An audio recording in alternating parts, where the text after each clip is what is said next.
আসসালামু আলাইকুম সবাইকে। আশা করছি সবাই আল্লাহর রহমতে ভালো আছেন। তো আজকে চলে এসেছি নতুন একটি ব্লগ নিয়ে। তো সবাই প্লিজ আমার পেজটাকে ফলো করে দিবেন। আশা করছি সবাই পাশেই থাকবেন।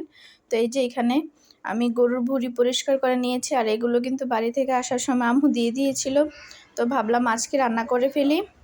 তো এই যে গরুর ভুঁড়িটা আমি পরিষ্কার করে নিয়ে ভাজার জন্য বসিয়ে দিয়েছি। আর এখানে কিন্তু আমি কোনো রকমের তেল ইউজ করি নাই, গরুর ভুঁড়িটা থেকে তেলটা বের হয়েছে আর খুব সুন্দর করে ভাজা হয়ে গিয়েছে।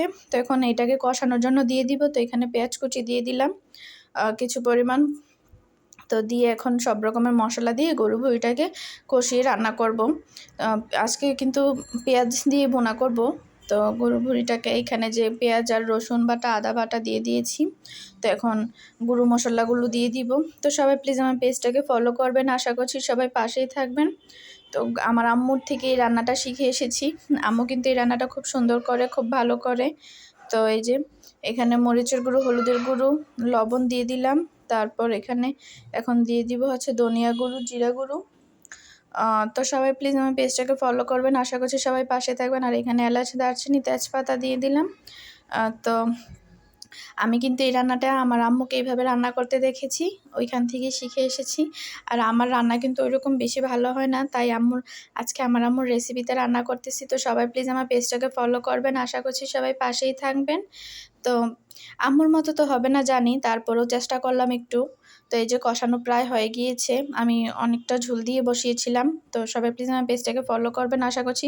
তো এই যে এখানে কড়াইয়ের মধ্যে তেল দিয়ে দিলাম অনেকটা পরিমাণে, ভুঁড়িগুলো এটার মধ্যে ভেজেছিলাম তাই। আর এটার মধ্যে তেলগুলো দিয়ে এখন এখানে পেঁয়াজ কুচি দিয়ে দিব, ভুঁড়িটাকে এখানে তেল দিব। তো এই যে পেঁয়াজগুলো দিয়ে দিয়েছি, এখন পেঁয়াজগুলো হালকা ভাজা করে তারপর কষানো ভুঁড়িটা এটার মধ্যে দিয়ে দিব। তো এই যে পেঁয়াজটা ভাজার জন্য বসিয়ে দিয়েছি, আর পেঁয়াজগুলো এই যে প্রায় ভাজা হয়ে গিয়েছে। তো এখন আমি ভুঁড়িটা দিয়ে দিব, একটু বেশি ভাজা হয়েছে আমার মনে হচ্ছে।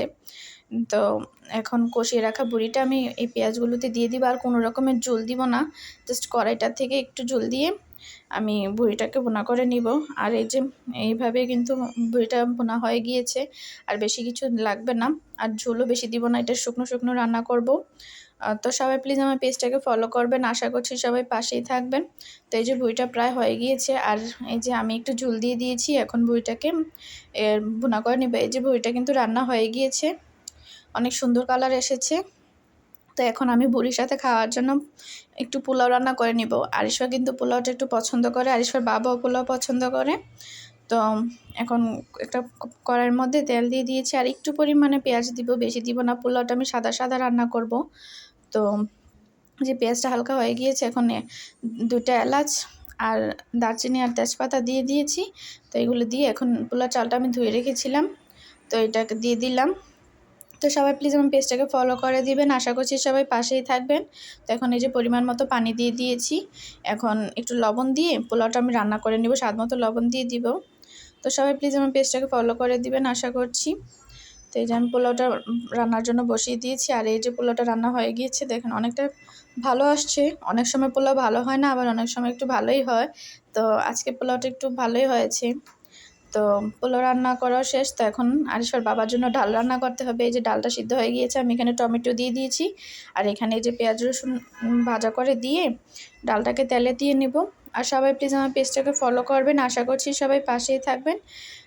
তো এই যে আমার পেঁয়াজ রসুনটা ভাজা হয়ে গিয়েছে, এখন ডালটা তেলে দিয়ে নিব। আর সবাই ভালো থাকবেন। আল্লাহ হাফেজ।